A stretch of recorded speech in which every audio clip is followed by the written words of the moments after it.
বিসমিল্লাহির রহমানির রহিম। পরম করুণাময় দয়ালু দাতা আল্লাহ তাআলার নামে শুরু করলাম, বলুন সুবহানাল্লাহ। আম্মা ইয়াতাসাআলুন। হে রাসূল, আপনার কাছে এইরকম কোন বিষয়বস্তু সম্পর্কে আপনার মহল্লাবাসী কি প্রশ্ন করে নাই, কোন জিজ্ঞাসা করে নাই? কি সম্পর্কে জিজ্ঞাসা করতেছে সেটা পরে আসতেছে। প্রথম শব্দ হলো, এরা কি আপনাকে এ সম্পর্কে কোনো কিছু জিজ্ঞাসা করছে কিনা? আল্লাহ তাআলা বলেন, আনিন নাবাইল আযীম। এমন একটা সময় সম্পর্কে, এমন একটা খবর সম্পর্কে আপনাকে জিজ্ঞাসাবাদ করছে, যেই খবরটা হলো সবচেয়ে বড় খবর। বলুন সুবহানাল্লাহ। আল্লাযী হুম ফীহি মুখতালিফুন। আল্লাহু আকবার। এ ব্যাপারে এরা নানা ধরনের কৃষ্টি কালচার সমাজের মধ্যে চালু করবে। অতএব আপনি তাদের কথাকে কখনো বিদ্রুপ করবেন না, বরং আপনার কথাকে তারা বিদ্রুপ করার জন্য চেষ্টা করবে, সাধনা করবে। আপনার দিনকে লিভে দেওয়ার জন্য তারা চেষ্টা করবে, আপনার কৃষ্টি কালচার গুলোকে ধ্বংস করে দেওয়ার জন্য ওই সকল ব্যক্তিরা চেষ্টা করবে। আজকেও সমাজের মধ্যে, আজকেও এলাকার মধ্যে, আজকে মাহফিলের আয়োজন যারা করেছেন তাদের কত কষ্ট করতে হয়েছে, সাধনা করতে হয়েছে। একটা শ্রেণী অপেক্ষমান রয়েছে, তারা চেষ্টা করতেছে কোনোভাবেই যেন মাহফিলটা সাকসেসফুল করতে না পারে। এরকম ব্যক্তি আছে না নাই? কিয়ামত আসার আগ পর্যন্ত এরকম লোক থাকবেই থাকবেই থাকবে। রাসূলের জামানায় ছিল, সাহাবায়ে কেরামদের জামানায় আছে, ছিল, আমাদের জামানায় থাকবে, আগামীতেও থাকবে ইনশাআল্লাহ, ঠিক কিনা? এদের কাজটাই হলো মুসলমানরা যেন মাথা উঁচু করে দাঁড়াতে না পারে, এদেরকে ডাবে দেওয়া একমাত্র মাধ্যম। সম্মানিত ভাই আমার, এই কারণে আল্লাহ রাব্বুল আলামিন ঘোষণা করে দিলেন, কাল্লা সায়ালামুন। কখনো নয়, শীঘ্রই তোমরা জানতে পারবে এই সকল শ্রেণীর মানুষ কারা। কখনো নয়, শীঘ্রই তোমরা জানতে পারবে এই সকল শ্রেণীর মানুষেরা কারা, যারা নিজেরা কিছু করবে না, মানুষকে শান্তি তো দেবেই না, তারাও শান্তি পাওয়ার জন্য চেষ্টা করে কোরআন ছাড়া অন্য পথে, ঠিক কিনা? আল্লাহ তাআলা বলেন, সুম্মা কাল্লা সায়ালামুন।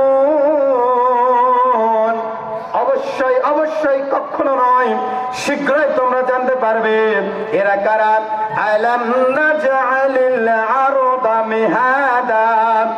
এই কথাটি সত্য নয়, বরং এই জমিনকে আল্লাহ রাব্বুল আলামিন বিছানা হিসেবে সৃষ্টি করে দিয়েছেন। বলুন সুবহানাল্লাহ। এই কথাগুলো বলে আল্লাহ তাআলা আবার অন্য কোটেশন নিয়ে আসলেন। এর কারণ হলো, আল্লাহ তাআলা সরাসরি কোনো প্রশ্নের উত্তর দেন নাই, সঙ্গে সঙ্গে উত্তর দেন নাই। আল্লাহ তাআলা দুনিয়াবাসীকে পরীক্ষা নিরীক্ষা করার পরে বাস্তব উদাহরণটা দিবেন, এবং ওই সময়ে আল্লাহ রাব্বুল আলামিন দুনিয়াবাসীর জন্য কোনটা ভালো আর কোনটা মন্দ বিবেক বিবেচনা দিয়েছেন না দেন নাই? তাহলে এই বিবেক বিবেচনা দেওয়ার কারণে আল্লাহ রাব্বুল আলামিন মানুষকে আশরাফুল মাখলুকাত হিসেবে সৃষ্টি করে দিয়েছেন। বলুন সুবহানাল্লাহ। এই কারণে আল্লাহ তাআলা ঘোষণা করে দিলেন, ওয়ামা খালাকতুল জিন্না ওয়াল ইনসা ইল্লা লিয়াবুদুন। আমি দুনিয়ার বুকে প্রতিনিধিত্ব করার জন্য, খলিফাগিরি করার জন্য মানুষকে সৃষ্টি করেছি, এদের কাছ থেকে আবার জবাবদিহিতা গ্রহণ করব। বলুন সুবহানাল্লাহ। তাহলে একটু চেষ্টা করা লাগবে যে আল্লাহ রাব্বুল আলামিন সারা পৃথিবীময় মসজিদ তৈরি করে দিলেন, সারা পৃথিবীময় জমিনটাকে বিছানা হিসেবে তৈরি করে দিলেন। কেন? কারণটা কি? আল্লাহ তাআলা বলেন, ওয়াল জিবালা আওতাদা। শুধু জমিনটাকে বিছানা হিসেবে সৃষ্টি করে দিয়ে তিনি ক্ষান্ত হন নাই, বরং আমরা যে আসমানটা দেখতে পাই, এই আসমানটাকে সুন্দরভাবে সাজিয়ে রেখেছেন কে? শুধু তাই নয়, আজকে কেউ কারারং থেকে শুরু করে তাসিংডন পাহাড় পর্যন্ত যে আল্লাহ রাব্বুল আলামিন সুন্দর করে দুনিয়ার বুকে ভূমিষ্ঠ করালেন, গাড়িয়ে দিলেন, বলেন তো সেই প্রভুর নাম কি? সেই প্রভুর নাম আল্লাহ। আমরা জয়পুরহাটের বুকে এগুলো দেখতে পাই না। যদি আমরা এই মুহূর্তে যদি সাজেক ভ্যালি যাই, এই মুহূর্তে যদি চট্টগ্রাম যাই, এই মুহূর্তে যদি সিলেট যাই, তাহলে দেখতে পাবো উঁচু উঁচু পাহাড়গুলো আল্লাহ তাআলা সৃষ্টি করে রেখেছেন। বলুন সুবহানাল্লাহ। আল্লাহ তাআলা বলেন, ওয়া খালাকনাকুম আজওয়াজা। শুধু তাই নয়, আমরা দুনিয়ার বুকে ভূমিষ্ঠ হয়েছি মাতৃ গর্ভ থেকে, ঠিক কিনা? মাতৃ গর্ভ থেকে। কিন্তু মাতৃ গর্ভ থেকে আল্লাহ তাআলা সৃষ্টি করে দেন নাই?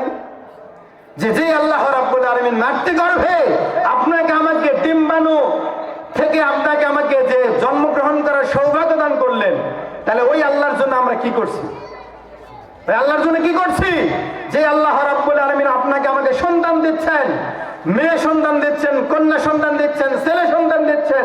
আল্লাহ তাআলা কাউকে সন্তান দিয়ে পরীক্ষা করেন, কাউকে সন্তান না দিয়ে পরীক্ষা করেন, আবার কাউকে শুধু ছেলে দিয়ে পরীক্ষা করেন, আবার কাউকে শুধু মেয়ে দিয়ে পরীক্ষা করেন, আবার আল্লাহ তাআলা কাউকে ছেলেও দেন না, মেয়েও দেন না, নিঃসন্তান হিসেবে পরীক্ষা করেন। বলেন সুবহানাল্লাহ। তাহলে আল্লাহর কারিশমা বোঝা বড় দায়। অতএব আল্লাহ রাব্বুল আলামিন আমাদের সবাইকে ওই আল্লাহর দাসত্ব করার জন্য চেষ্টা সাধনা করার দরকার আছে না নাই?